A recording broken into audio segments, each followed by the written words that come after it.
Bueno, César, nos reunimos hoy esta tarde para hablar de un tema que genera como mucha angustia en la población general, en los núcleos familiares, a nivel incluso laboral, porque pues las fallas de memoria generan mucha angustia en los pacientes, ¿no? Y bueno, la idea era que conversáramos hoy sobre la enfermedad de Alzheimer y hablar de ciertas generalidades, sobre todo para orientar a la población y dar herramientas. eh, ¿Cuándo debemos estar atentos a los signos de alarma? ¿Dónde debemos acudir? Porque imagínate que eh, la enfermedad de Alzheimer, pues según estimación de la Organización Mundial de la Salud, para el 2030 se estima que el número de casos será alrededor de los 65 millones de pacientes. Entonces, son cifras que nos alarman mucho. Y bueno, tenemos que tomar medidas al respecto, sobre todo el personal de salud, eh, los núcleos de familia, la conexión entre los equipos de salud y familia. Entonces, para esto quizás es importante pues definir primero, a manera de generalidad, qué es la enfermedad de Alzheimer. Y la enfermedad de Alzheimer se incluye de los trastornos neurocognitivos mayores y cursa como una enfermedad degenerativa progresiva, donde hay afectación de las funciones mentales superiores. Y básicamente, pues, memoria, planificación, ejecución, lenguaje, las praxias, que son actividades motoras que llevan a un fin determinado, como por ejemplo la marcha, la escritura. Y en el curso de la enfermedad, esto puede ir progresando paulatinamente a tal punto en el que el paciente amerita la asistencia y el acompañamiento, bien sea de su núcleo familiar o de la figura de un cuidador, capaz de ayudarlo a ejecutar incluso las actividades de la vida diaria. ¿Ok? En ese contexto de la enfermedad, pues quizás es importante hablar de lo que son los signos de alarma, porque muchas veces relacionamos Alzheimer con memoria, definitivamente. Y si bien la memoria es un punto importante, hay otros elementos que también juegan un rol en la enfermedad y que tenemos que tomar en cuenta. Es, eh, es conocido popularmente que el problema es de memoria reciente, es decir, de la memoria más cercana a un acontecimiento y que muchas veces pues lo vemos en relación, por ejemplo, que el paciente adulto mayor, porque es una enfermedad que esperamos en adultos mayores a los 65 años, pero que sin embargo podemos tener casos en edades eh, precoz, adultos, eh, y que comienzan a mostrar, por ejemplo, estos signos de alarma, ¿no? Entonces, en relación a la memoria, como tú bien sabes, pues eso de memoria reciente, por ejemplo, pudiéramos notarlo en aquel paciente adulto mayor que que repite, y es aquel paciente donde el familiar nos dice, este, doctora, me dice muchas veces lo mismo y no tiene ni siquiera noción de que ya lo ha dicho anteriormente. O como por ejemplo, eh, eh, abuela, ya tú comiste, y para ella, pues, no ha comido en el momento, no, no me has dado comida, no, es que ya tú comiste, abuela. No sé si eso te ocurre allí frecuentemente con los pacientes, ¿no? Sí. Es un tema, pues la memoria reciente y lo otro, lo que digamos que va muy en función, por ejemplo, del lóbulo frontal, que es la capacidad de planificar, de estructurar rutinas, de ejecutar ciertas acciones. eh, y en esto interviene también, por ejemplo, lo que es la memoria de trabajo. La memoria de trabajo para nosotros, los neurólogos, los neuropsicólogos, es un elemento importante porque es el paciente que siempre ha realizado una función y comenzamos a ver fallas en lo que tiene realizando durante muchos años. ¿Ok?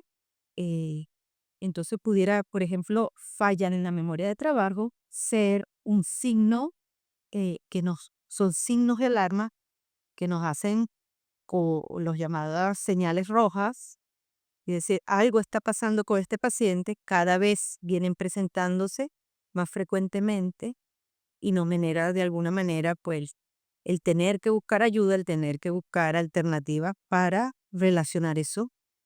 En todo caso, si esto se tratase, por ejemplo, de algo anormal en el desempeño del paciente, ¿ok?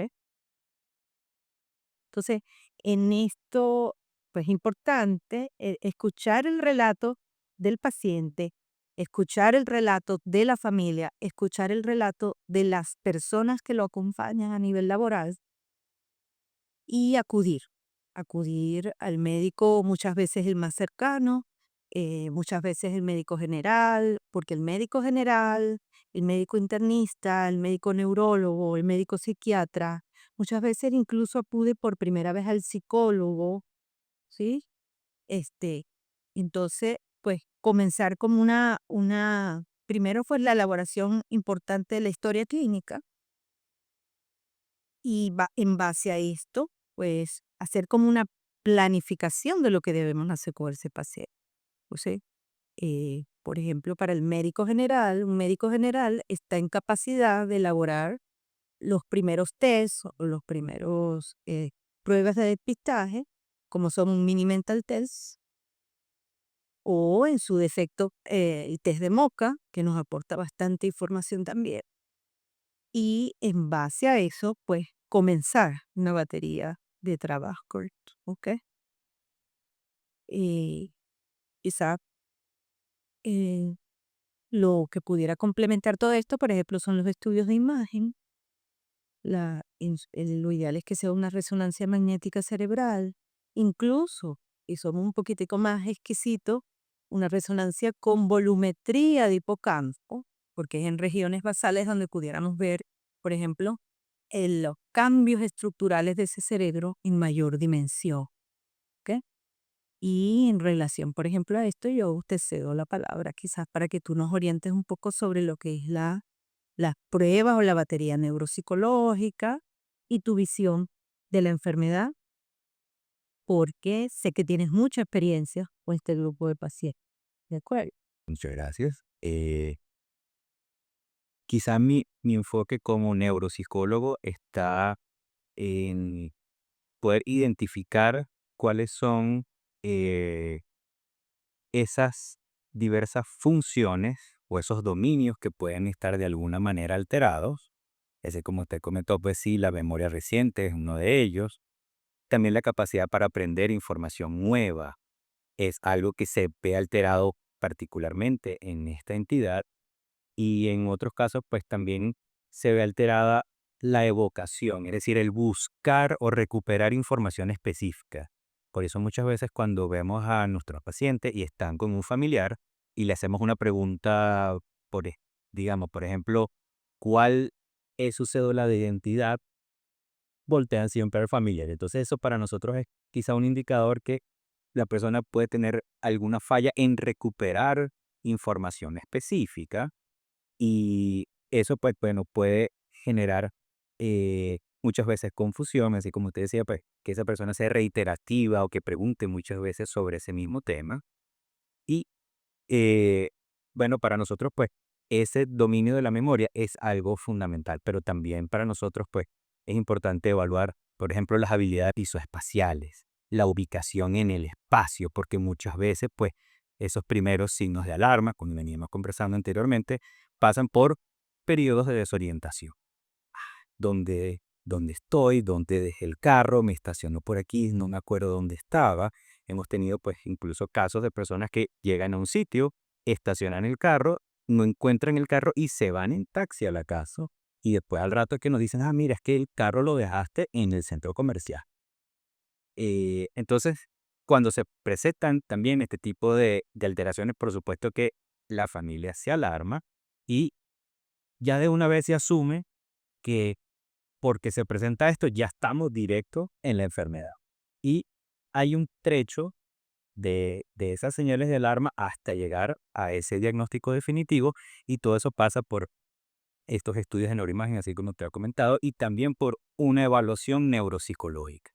Esa evaluación neuropsicológica, bueno, es justamente un encuentro o varios encuentros que tiene la persona con un psicólogo entrenado donde se aplican pruebas específicas para poder medir el funcionamiento en cada una de estas funciones cognitivas. Entendemos esas funciones como atención y concentración, memoria tanto verbal como visual, habilidades espaciales, como les comenté, el razonamiento, y estas funciones ejecutivas que implican, bueno, el inicio de una conducta, el mantenimiento de ese flujo de comportamiento a lo largo, pues, del tiempo, de poder identificar si lo que estoy haciendo está bien o está mal y poder hacer los correctivos necesarios para poder entonces decir, bueno, logré o no logré mi objetivo.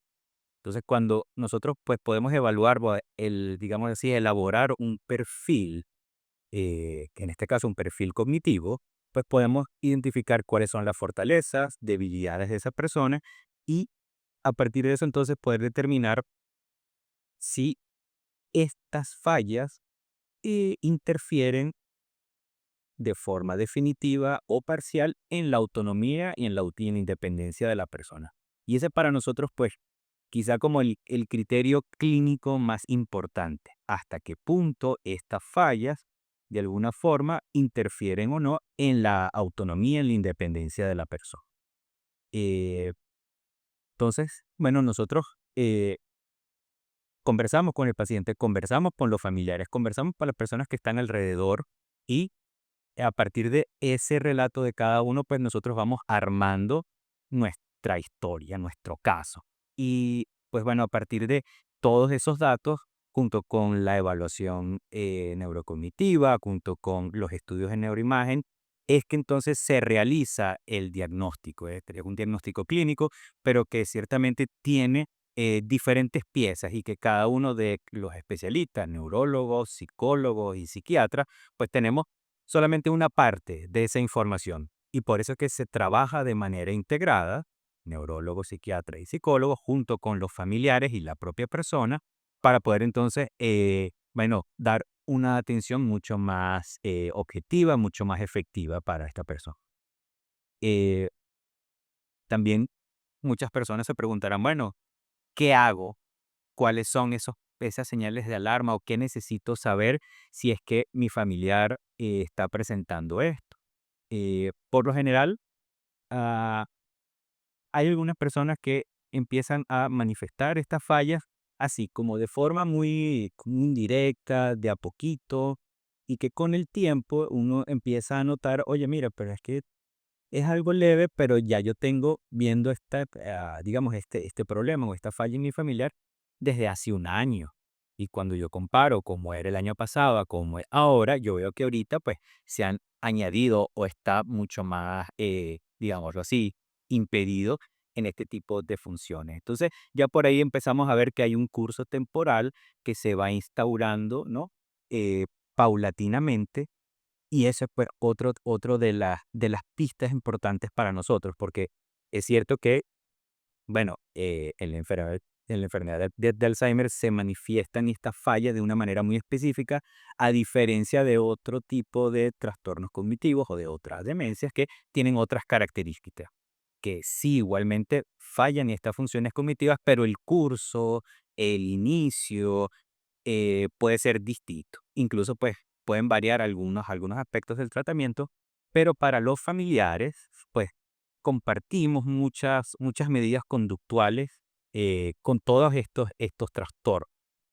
Entendemos entonces nuevamente esos trastornos cognitivos como fallas en alguno de los dominios que conversamos previamente y que pueden interferir en la independencia de la persona. Nosotros, pues, eh, para presentar al público general herramientas, primero queremos hablar de factores de riesgo, ¿ok? Eh, ¿qué, qué me puede generar el Alzheimer? ¿Qué me lo puede causar? Hablamos de, entre esos factores, de un artículo que fue publicado inicialmente en 2020, pero que tuvo una actualización en el 2024, donde se hizo como una especie de análisis, lo que llamamos un metaanálisis. Entonces, este grupo de científicos pues tomaron grandes cantidades de estudios y empezaron pues a analizar esos grandes números. Y a través de eso pues se logró extraer vía algo que se llama un análisis factorial de 14 puntos que pueden ser factores de riesgo y potencialmente pues factores protectores contra las delincuencias. Entonces, en ese sentido pues queremos presentarle pues ese resumen que hizo esta comisión. El primero de ellos, que se va dando como en esas primeras etapas de la vida, es si la persona tiene o no un buen nivel educativo o qué tan bueno es digamos, esa, esa nutrición educacional que puede tener la persona. Gente o personas pues que tienen un nivel eh, educativo bajo, por ejemplo, que solamente cursaron la primaria, pues ya están sumando un factor potencial de riesgo. Correcto. Eh, ya para la etapa media, eh, o bueno, para complementar el punto anterior, si la persona pues va acumulando a lo largo de la vida conocimientos, experiencias, se involucra de manera activa con el aprendizaje, independientemente que esto sea un aprendizaje académico. La persona puede aprender, por ejemplo, a coser, a bordar, a arreglar una mesa, a arreglar un carro, aprender un instrumento musical, aprender un idioma, aprender una habilidad nueva, son factores que de alguna u otra forma empiezan a tejer lo que nosotros entendemos como una reserva cognitiva, una reserva funcional, que es un factor protector, como una gran malla protectora a nivel funcional que va a de alguna forma a ser más resistente a esas funciones cognitivas, previendo entonces que puedan verse afectadas más adelante. ¿Ok? Eh, Otro de esos factores, pues bueno, que queremos conversar con ustedes ya en la etapa media, entonces, eh, por ejemplo, citamos la hipertensión arterial, ese gran factor silente o asesino silente, como dirían algunos, que, bueno, está en nuestra población y que muchas veces pues no le prestamos mayor atención. Y las personas pues pueden estar durante muchísimo tiempo con niveles de tensión muy elevados o que a veces bajan o suben y como no duele, pues no le prestamos atención hasta que ocurre algo que motiva entonces a que la persona se pueda acercar al médico. Entonces ese daño que se va acumulando con este tipo de condiciones no tratadas empieza también como a generar eh, un efecto que con el tiempo va a empezar a afectar pues todas estas ramas, arterias, vasos pequeños que impiden entonces una buena oxigenación una buena irrigación sanguínea. Citamos también la pérdida auditiva y pérdida visual. Son aspectos que uno, digamos, ¿por qué si tengo un problema auditivo, voy a tener después Alzheimer? Bueno, porque se ha visto que esa falla a nivel auditivo puede incluso generar atrofia en algunas regiones de los lóbulos temporales, en esos centros de memoria, que con el tiempo pues van generando una mayor disfunción. Cuando la persona no escucha bien, todo lo que pasa alrededor lo filtra. Prestamos menos atención a las cosas que nos pasan, tenemos más dificultad en recordar lo que nos dicen. Entonces, si por ejemplo uno está en la sala y el familiar está en el cuarto y uno le dice, mira, tienes que tomarte la pastilla, el familiar en el cuarto dice, sí, ok, está bien, y no sabemos si nos escuchó, si no nos escuchó, si era importante o no, por ejemplo, tomarse la pastilla.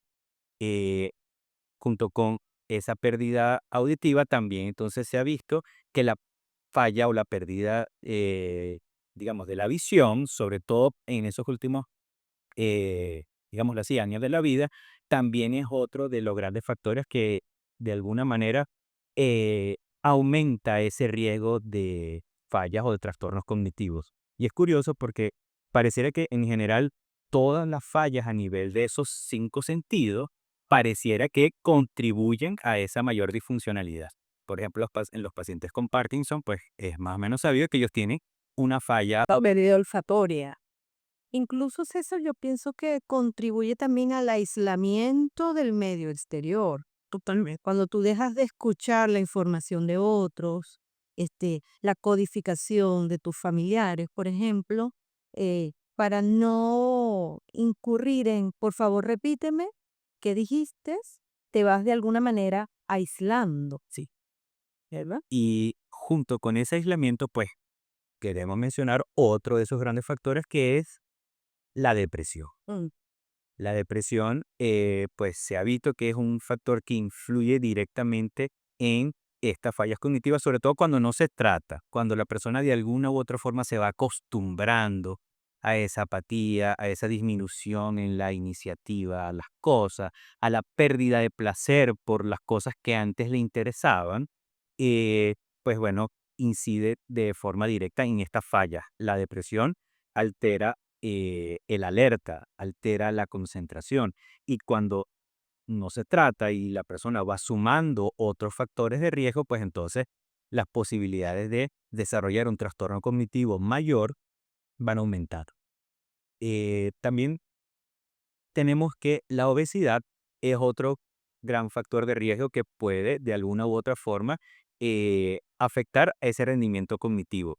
No por la obesidad per se, sino por todos los factores que están asociados. Conlleva. Correctamente. Por ejemplo, el nivel alto de colesterol es otro de esos grandes factores que también influye en esto, y si además eso se une con obesidad, entonces vamos sumando más. Si esa persona obesa que tiene problemas del colesterol también tiene problemas de tensión arterial alto, entonces ya vamos sumando. Y si además de eso está deprimido, entonces pues cada uno de esas cargas individuales que puede tener alguno de estos factores, cuando se une, no se suman, sino que multiplican las posibilidades que la persona vaya a desarrollar un trastorno cognitivo más adelante. Incluso pienso que lleva una relación directa obesidad-diabetes, porque la diabetes también se mencionó como un factor de riesgo Definitivamente. para la aparición de la enfermedad. ¿Eh? Incluso yo había escuchado en un congreso reciente de algo que se llama la diabetes tipo 3, Ujú. donde entonces se empiezan a mezclar otros factores que están directamente relacionados a los trastornos cognitivos. Correcto, ¿verdad? Eh, Otro de los elementos que también puede funcionar como un factor de riesgo es el consumo excesivo de alcohol. Es algo que, bueno, que está, pues, en general muy esparcido en la sociedad, pero, pues, bueno, que no siempre las personas lo van a tomar en cuenta como algo que potencialmente en un futuro les pueda generar problemas. O prefiero disfrutarlo. Que se normaliza, César, que la ingesta de alcohol a diario, todos los fines de semana, se ha llegado a normalizar sin medir las consecuencias y el riesgo que eso puede tener. Lo que es estructural cerebral. Definitivamente. También tenemos, entre otros de esos factores, las lesiones cerebrales traumáticas. Un golpe fuerte en la cabeza que haya tenido esa persona, bien sea a partir de un accidente o de alguna otra causa, pero un golpe fuerte en la cabeza donde la persona, por ejemplo, pierda el conocimiento, es como otro de esos grandes factores que va sumando riesgo. Correcto, ¿ok? Ya para esa última etapa de la vida, cuando la persona llega más o menos a los 60, 65 años, pues existen otros factores como el tabaquismo, sobre todo cuando uno lo incorpora en la edad media, pues con la vida media, que esto, pues bueno, se va cronificando en el tiempo, empieza entonces también a generar disfunción a nivel pues, pulmonar, y eso por supuesto altera todo ese flujo de oxígeno que pueda o no recibir la persona. Hablamos ya de la depresión, el aislamiento social que puede ser causado por ejemplo, la pérdida auditiva o no. Muchas personas pues también se van aislando porque mis amigos se fueron, mis amigos se murieron, mis hijos están fuera, y eso es algo pues que vemos mucho aquí actualmente en el día a día, solamente, ¿verdad? Que son personas que están solas, que están solos, o de repente son los padres pues muy ancianos que ellos dos pues se cuidan el uno al otro y los hijos están fuera. Entonces, es una situación pues también compleja porque se va perdiendo esa red de apoyo social y la persona pues poco a poco se va como sustrayendo de todo contacto con el entorno. Mm. Incluso, fíjate que lo notamos de manera bien característica en la etapa pandemia y pospandemia. El aislamiento de pandemia y pospandemia, pues hizo aflorar muchas de estas cosas, ¿no? Muchos de estos síntomas. No sé si le ocurrió, pero cuando nos estamos reincorporando, que los adultos mayores venían en nuestras consultas, venían con recelo, con miedo, de que ahora estamos saliendo, si ya me habían dicho que no podía salir, ¿será seguro o no? Sumado al temor, exactamente. Ya Nos dio. Eh, Inactividad física es otro de los grandes factores de riesgo que puede, en combinación con otros factores, de nuevo, multiplicar esas posibilidades de desarrollar trastornos cognitivos. La contaminación del aire, algo que, ¿por qué estaríamos nosotros hablando de un aire contaminado y su relación con trastornos cognitivos? Pues en estudios que se han hecho en países muy densamente poblados, como en China, por ejemplo, o incluso en México, se ha visto que eh, la inhalación de estas partículas tóxicas, pues empiezan a generar un efecto, digamos, negativo en ese funcionamiento general y particularmente el cognitivo, sobre todo cuando esto se cronifica en el tiempo, porque bueno, que no puede hablar una cosa nociva y ya, pero cuando uno vive en un entorno que está contaminado, un entorno que está lleno de mucho smog, que no podemos tener posibilidad de respirar aire puro, entonces eso empieza de nuevo a generar efectos acumulativos. Hablamos también de la diabetes y de la pérdida de visión. Y en los elementos que nos permiten entonces prevenir estos trastornos cognitivos, pues recomendamos actividad mental, actividad cognitiva, a lo que nos referimos nosotros más específicamente. ¿Qué es esto? Pues poner la cabeza a trabajar, a que aprenda cosas nuevas, a que se incorpore en un entorno, a que tenga relacionamiento social, relaciones personales que sean productivas, que nos generen felicidad, alegría, aproximación a otras personas, es muy importante y sobre todo eh, en la última etapa de vida, que es cuando se hace muchas veces más difícil para la persona poder interactuar con otro. Social. No me gusta, yo prefiero estar más bien sola o solo en mi casa, estoy más tranquila o tranquilo. Y pues bueno, en la medida en que esa persona se mantenga integrada al entorno, pues nuevamente es un factor que nos protege de la aparición de estos trastornos. Eh, Obviamente, pues la salud física, así como la actividad mental, pues hacer actividad física, ejercicios aeróbicos, pero también ejercicios de fortalecimiento, ejercicios de potencia. Se ha visto pues que son elementos que tienen que ser cubiertos por las personas, porque de otro modo entonces se incrementan otras dificultades, como por ejemplo la fragilidad. Mm. Entonces podemos encontrar a alguien que puede que cognitivamente esté bien, pero a nivel físico entonces pueda tener una osteoporosis o pueda tener alguna dificultad en la marcha y puede hacer entonces que fácilmente se pueda caer, por ejemplo. Eh, Mantenernos pues socialmente activos y por supuesto a nivel sensorial pues tratar cada una de estas fallas, las fallas auditivas, las fallas visuales, hay que tomar los correctivos. Y esto es a veces un reto, particularmente con los adultos mayores, cuando les recomendamos, por ejemplo, usar los aparatos auditivos. No me gusta esto, qué fastidio, lo escucho raro y lo abandonan. Entonces es ahí cuando la familia, bueno, todo el equipo clínico, pues tiene que también abocarse y de alguna forma motivar a que la persona pues le vea lo positivo a, por ejemplo, utilizar esos dispositivos, que a veces les parece como raro, ajeno, no me gusta, pero que si no se corrige, pues entonces todo esto aumenta de una forma mucho más rápida.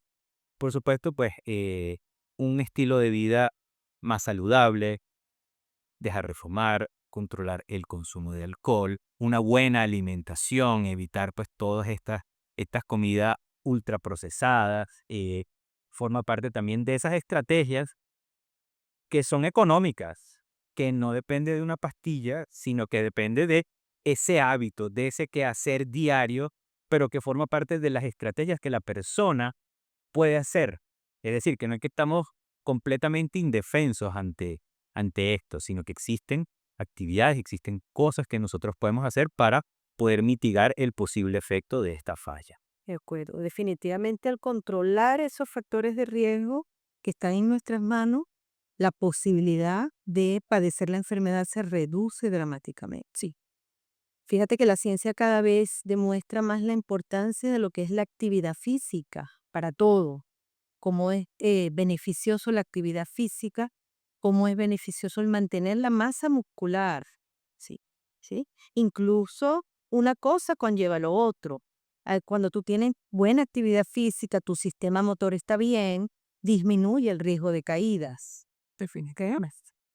Este, y es realmente donde podemos intervenir, en los factores de riesgo.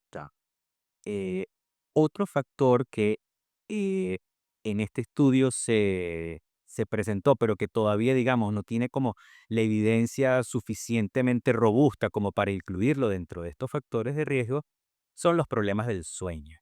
Personas que tienen trastornos crónicos del sueño, también, pues, se ha visto que son más propensos a generar trastornos cognitivos. Entonces, cuando vamos sumando un factor aquí, otro factor allá, algo de inactividad física, apatía o depresión porque mis hijos se fueron, entonces todo esto pues empieza de nuevo a sumar digamos, mucho riesgo para esa persona y sobre todo si carece de esa red de apoyo social que le diga, epa, vamos a hacer algo, vamos al médico, ¿cómo te puedo ayudar? Entonces el deterioro se acelera dramáticamente. Eso es correcto. Tú sabes, César, que a mi consulta acuden frecuentemente pacientes jóvenes angustiados por fallas de memoria. Entonces, en esto es importante, si bien no es una enfermedad que esperamos antes de los 65 años, pueden presentarse los casos. Pero es importante aclarar que existen diagnósticos diferenciales en relación a los trastornos cognitivos o neurocognitivos.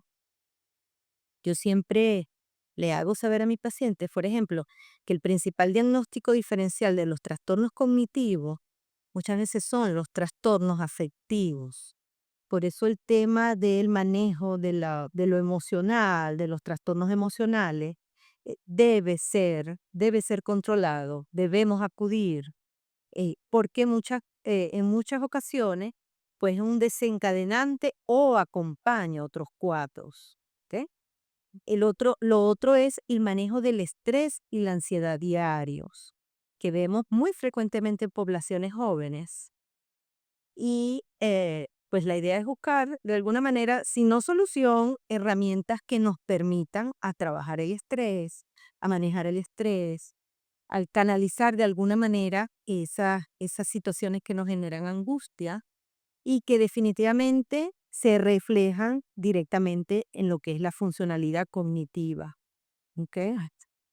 Y quizás, bueno, es importante entonces, en todo caso, hacer las recomendaciones, porque la idea es aportar para que podamos controlar todos estos factores de riesgo. ¿Ok? Otro tema que a mí me gustaría quizás conversar contigo, César, es lo que es la figura del cuidador. Una vez que ya tenemos el paciente que tiene un diagnóstico, que muchas veces el familiar directo no es el que puede atenderlo, ¿sí? O el familiar asume el rol de cuidador. Y como también el personal de salud tiene que atender no solo al paciente, al entorno familiar y a esa figura de cuidador que, teniendo las herramientas adecuadas, es capaz de convertirse en un gran aliado en favor de mantener la enfermedad bajo control. ¿Ok? Sí. En ese sentido, pues muchas veces los cuidadores, y bueno, y tenemos como muchas variantes de esto, porque hay personas pues que de alguna u otra forma se quedan en lo literal, es decir, siempre me dice lo mismo, y yo le digo de vuelta que ya me lo dijo y hasta cuándo, y no hay forma ni manera en que yo le diga que ya me lo digo y bueno, me lo sigue preguntando.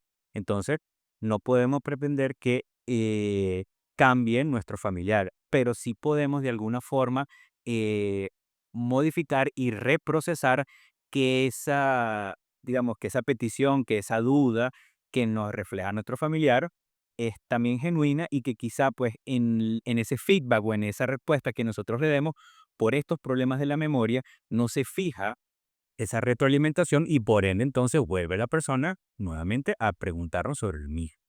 Eh, Eso también puede generar que en algún momento ocurra un fenómeno llamado la codependencia, que es cuando la persona que cuida no confía en más nadie o considera, por una u otra razón, que es la única persona que puede, de alguna manera, pues, atender al familiar.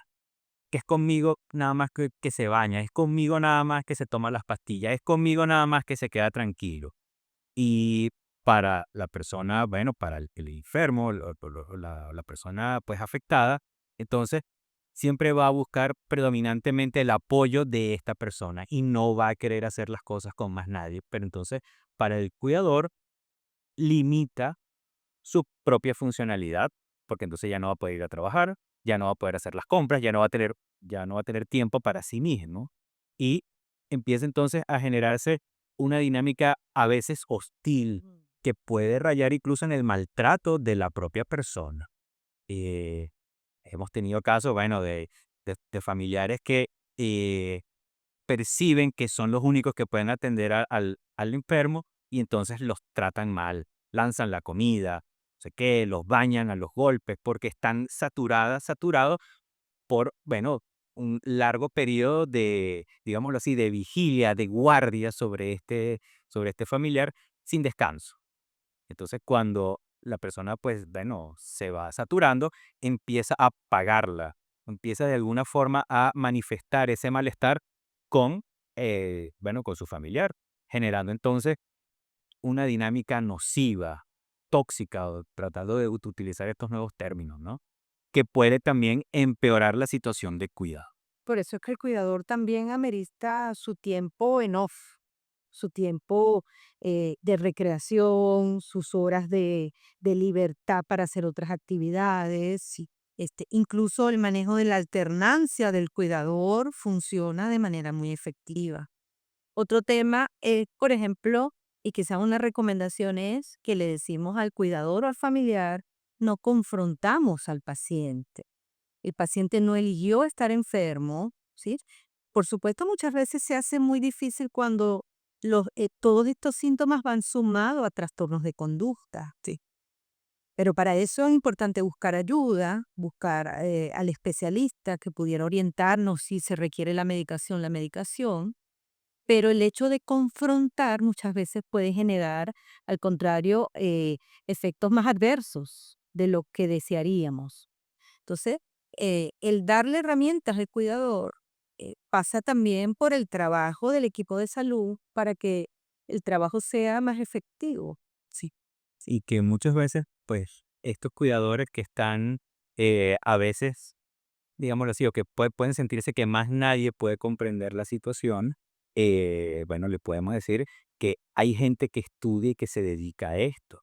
Y que, bueno, pues de alguna u otra forma siempre hay algo que uno puede aportar para ese buen cuidado de nuestro familiar. Es así. Estamos para ayudarlos, para acompañarlos en este proceso. Y bueno, importante dejarse ayudar, ¿sí?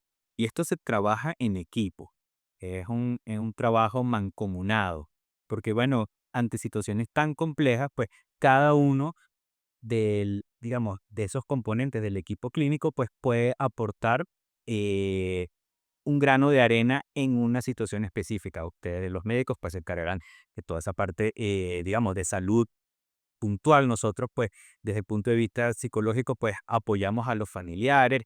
También, por supuesto, que ayudamos a las personas a que este tipo de fallas, pues, también se puedan ir trabajando, como a través de ejercicios, actividades cognitivas, que, bueno, pues, previa evaluación uno después entonces realiza un plan de trabajo, un programa de rehabilitación cognitiva, donde si bien no podremos revertir esa falla, sí podemos poner un freno y hacer que esa progresión sea lo más lenta posible. Entonces, de nuevo, siempre hay algo que uno puede hacer para poder darle calidad de vida a nuestros familiares que tengan alguno de estos trastornos cognitivos. Un tema que vemos muchas veces en las redes sociales y por la que consulta mucha gente es la medicación, César.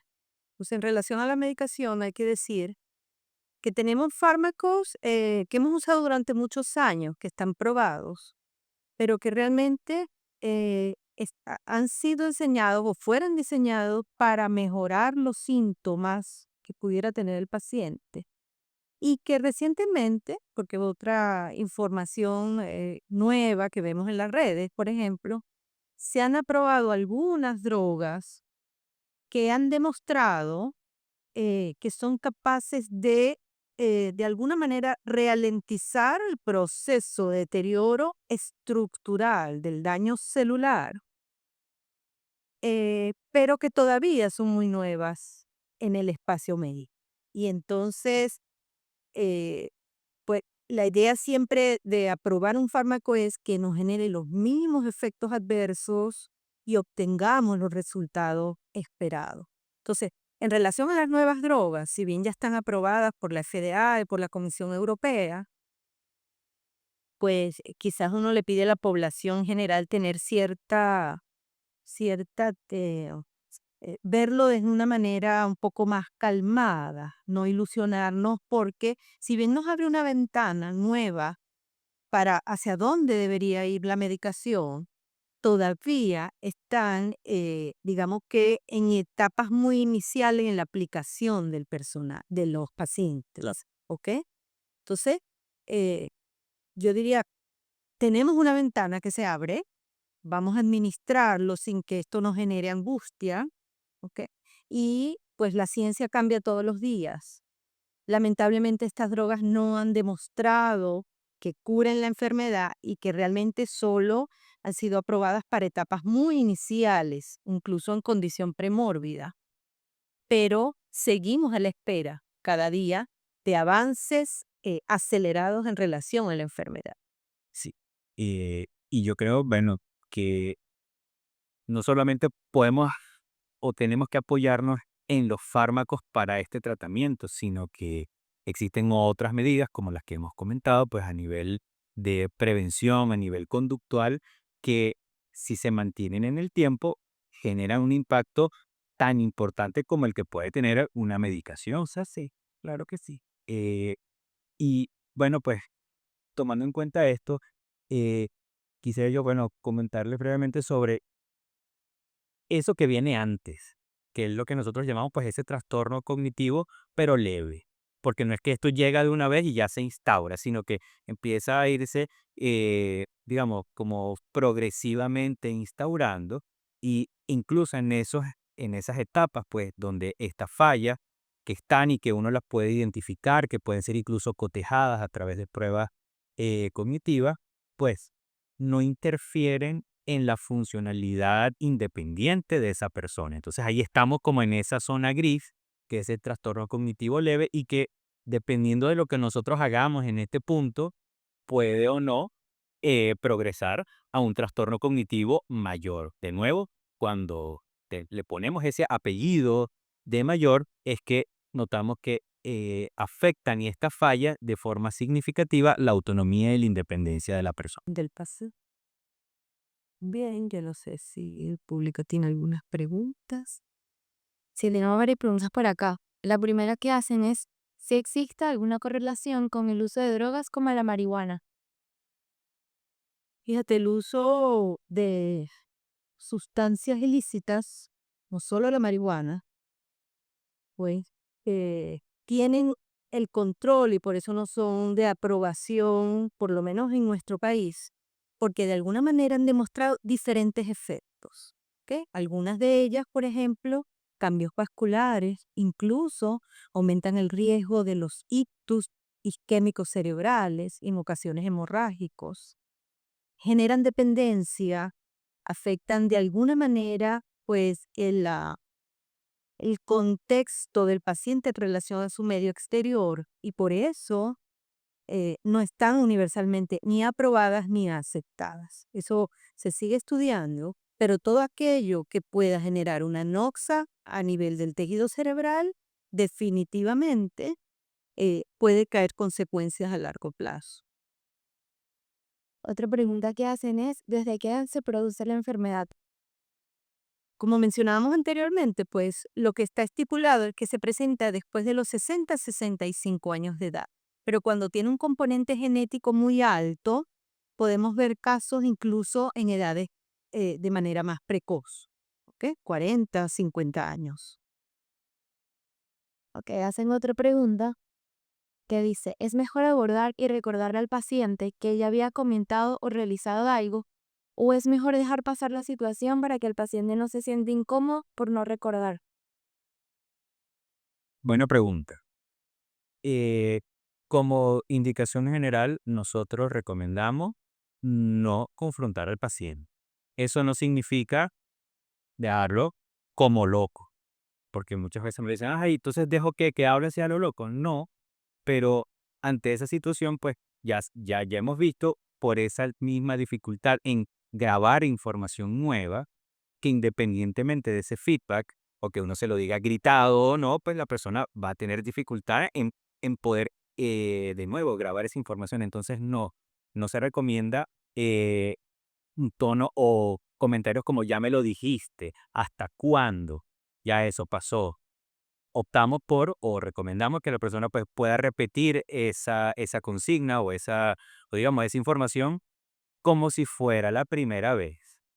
Recuerden que la persona en ese momento, pues, no canaliza, no controla, no regula muy bien ese caudal de pensamiento, pero uno como familiar sí. Ujú. Y ese es el gran ejercicio que, bueno, quienes rodean a la persona, pues tienen que tener un ejercicio de comprensión, de empatía, y que a partir de esa comprensión y de esa empatía, entonces uno puede ir descubriendo cuál es la mejor forma de tratar a nuestro familiar.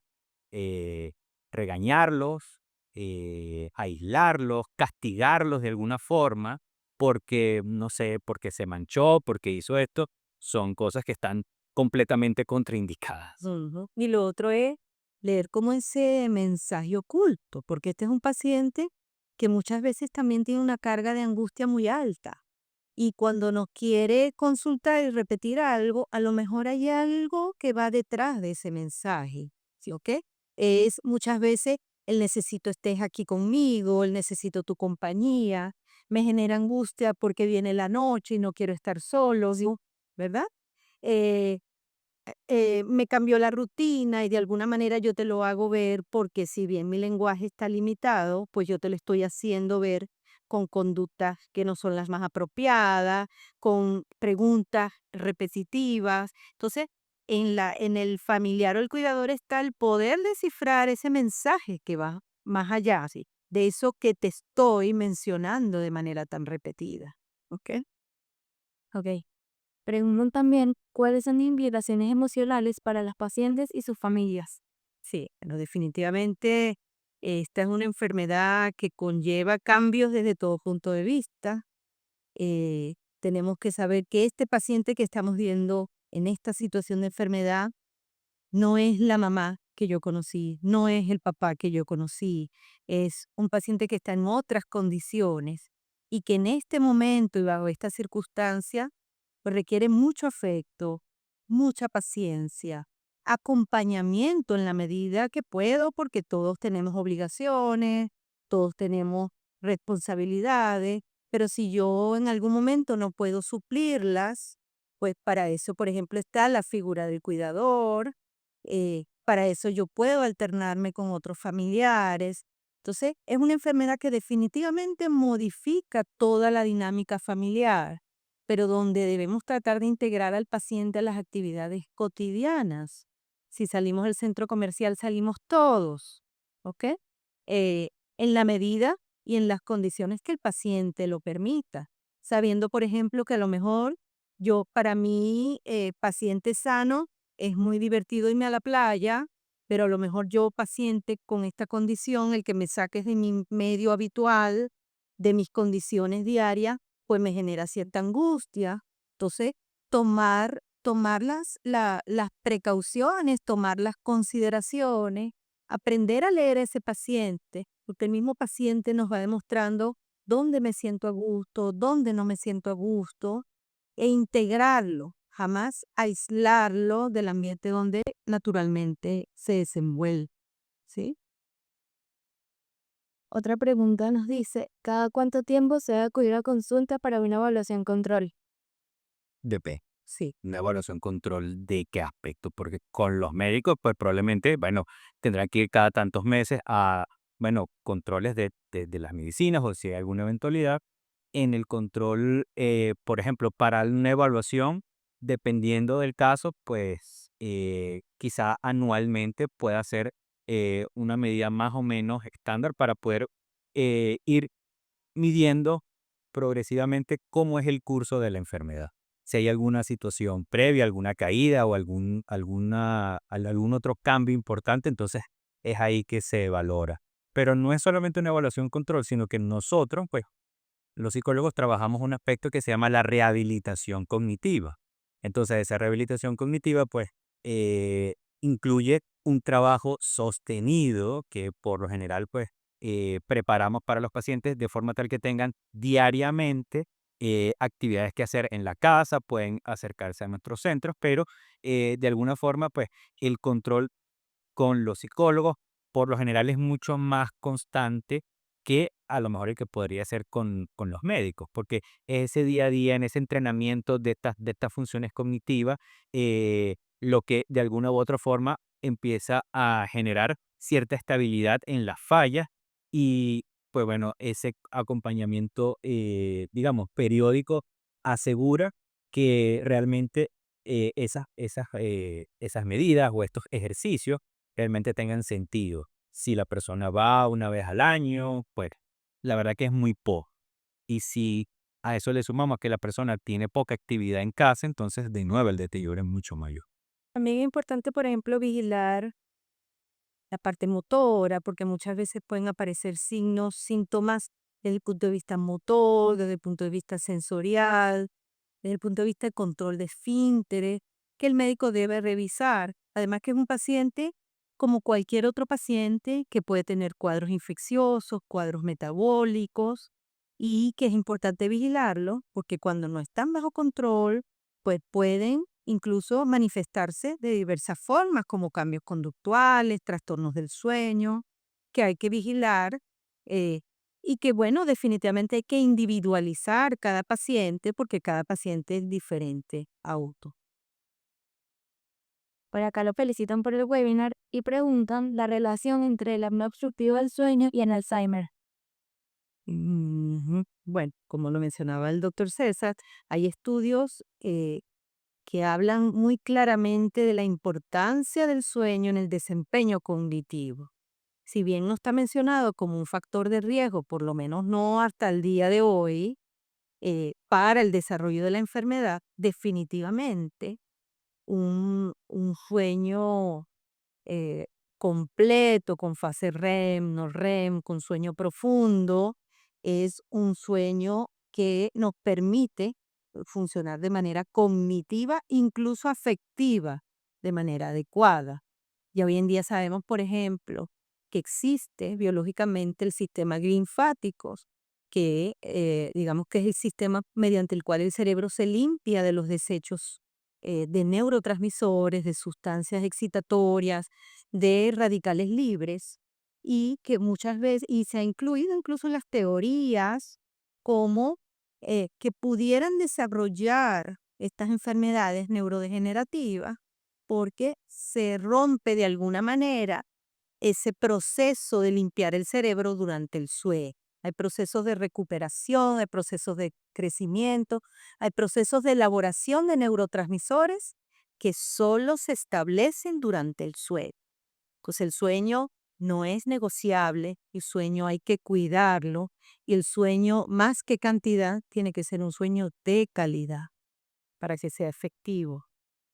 Yo quisiera agregar que Cuando uno duerme, en esas fases de sueño REM, justamente se hace como la descarga de información de los centros de la memoria más reciente, todo lo que vivimos en el día, a los centros de la memoria de largo plazo. Entonces, cuando el sueño está alterado, esa transmisión de la información, pues también se ve afectada, directamente impactando en la memoria. Viejas. Entonces, cuando no dormimos bien, no recordamos bien. Y para aclarar específicamente en relación a la apnea del sueño, con la pregunta, pues en la apnea, esos microsegundos durante el cerebro, en que en este tiempo el cerebro no se está oxigenando, irrigando adecuadamente, definitivamente eh, se traduce en cambios estructurales, en cambios vasculares, que a la larga pueden generar efectos y cambios desde el punto de vista de la funcionalidad neuronal. Oh, bien. Preguntan también qué papel juegan las terapias no farmacológicas como la estimulación multisensorial y la musicoterapia en la ralentización del deterioro cognitivo.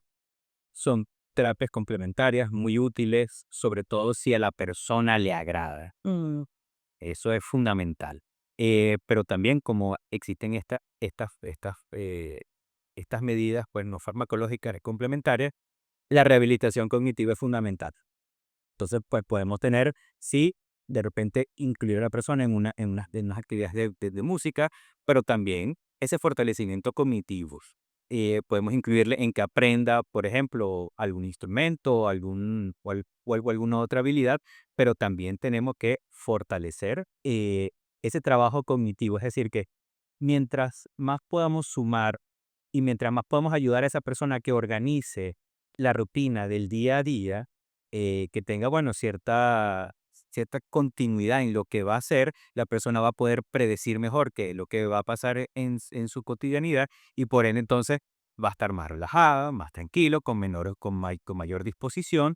Y si a este tipo de actividades le enganchan, entonces, independientemente que no sepa el día, esta persona sabe que, mira, ya me va a tocar mi clase, ya me va a tocar que venga el profesor, ya me va a tocar mis actividades. Entonces, en ese sentido, pues todas estas terapias pueden ser muy útiles, pero de nuevo, tiene que pasar por ese gusto, ¿no? De la persona y de ahí, pues, quizá en este tipo de trabajo también exploramos esos intereses que pueda tener la persona para poder entonces ayudar a guiar recomendaciones, bueno, sobre algún tipo de terapia específica, pues, que pueda ser útil para la persona. no imponemos, o sea, no imponemos actividades, negociamos actividades. Y cada paciente tiene actividades que le gustan más. Lo importante es que sean variadas, que incluyamos algo de actividad física, de estimulación cognitiva, incluso tareas como por ejemplo el baile, el canto. Si al paciente le gusta y pide acudir nuevamente, nos asegura incluso la continuidad de la terapia dentro de ese manejo no farmacológico. Ok, buenísimo. Por último, tenemos una persona que nos comenta lo siguiente. Mi madre, con deterioro cognitivo mayor, no recuerda que se mudó a una casa de retiro hace 3 meses y a veces insiste en regresar a la casa, ya que se imagina que se trata de algo temporal de reposo. Esto puede alterarla mucho, ya que cree que la está reteniendo por accidente. ¿Qué expectativas puedo tener que mi madre se adapte a la casa de retiro? Bueno, eso no es tan sencillo. Fíjate, muchas veces la dinámica familiar amerita que el paciente sea institucionalizado. Porque trabajamos, porque a lo mejor no estamos ni en las condiciones ni tenemos las herramientas para manejar estos pacientes. Entonces, como todo proceso de adaptación, uno recomienda que esto sea un poquito a poco. Como cuando llevamos un bebé al preescolar. Tú no lo dejas en el preescolar y te vas, porque muy probablemente ese no estar con mamá o con papá en este momento me va a generar a mí angustia, me voy a sentir solo, voy a comenzar a llorar y lejos de ser una actividad que pueda generarme alegría y sea positiva para mí, pudiera convertirse en algo no adecuado o no agradable. Entonces, cuando tenemos que institucionalizar al paciente, esto tiene que ser un proceso y el familiar o los más allegados tienen que estar en ese proceso de acompañamiento. Tiene que ser, por ejemplo, unas primeras horas, venimos a hacer actividades, te acompaño un rato, debo salir un momento, pero regreso por ti. Y llegará un momento en que el paciente pues se sienta a gusto en el lugar, eh, pudiera hacer amistades en el lugar, sienta que el entorno es seguro, confiable, porque tenemos que recordar que sus mecanismos de adaptación no son los mismos. Y de alguna manera el paciente siente la vulnerabilidad eh, como un proceso de indefensión, donde solamente mis afectos más cercanos son los que me generan seguridad. Entonces, cuando yo voy a presentar al paciente un cuidador nuevo, una institución a la que donde te voy a dejar unas horas, yo tengo que hacerlo como un proceso paulatino de adaptación, donde yo debo estar ahí, a lo mejor cada vez menos, pero hasta que yo no sienta que mi paciente está adaptado, que se siente a gusto, yo no debo hacer este proceso como tan traumático. El mensaje siempre tiene que ser corto, conciso, concreto. Vas a estar unas horas, vas a compartir con otras personas, vas a hacer actividades, pero en un rato muy corto, yo vengo por ti, te vengo a buscar. ¿Ok?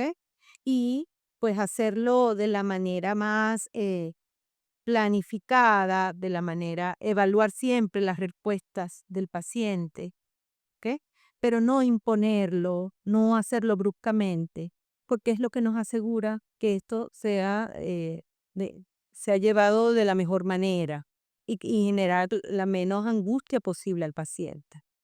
Yo agregaría que, digamos, en estas situaciones, si contamos con la presencia de un cuidador, pues entonces incorporar el cuidador dentro de la dinámica. Entonces, por ejemplo, estamos con nuestro familiar, pero tenemos a la persona cuidadora ahí.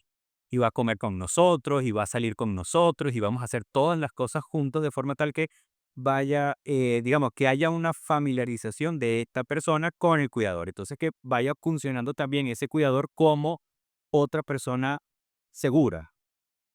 ¿Ok? Entonces, de ahí poco a poco, pues bueno, si tenemos esta presencia de la persona cuidadora, entonces puede ser como nuestro embajador, esa presencia vicaria de alguien que funcione como una figura pues de confianza, de confort para la persona y que también nos pueda ayudar a nosotros como familiares a ir progresivamente pues deslastrándonos tanto de la carga, pero particularmente de la culpa.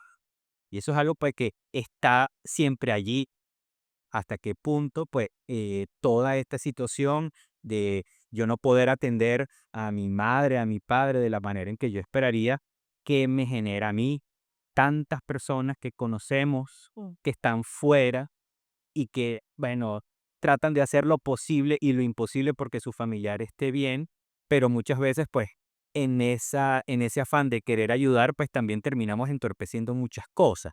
Y digamos, el principal obstáculo es nuestra propia percepción de culpa ante esto. Es así, es algo que hay que tener muy, muy, muy presente porque puede ir en detrimento de todo esto. Eso es muy frecuente, sentido de culpa. Esa era la última pregunta. Listo. Bueno, muchas gracias por la invitación.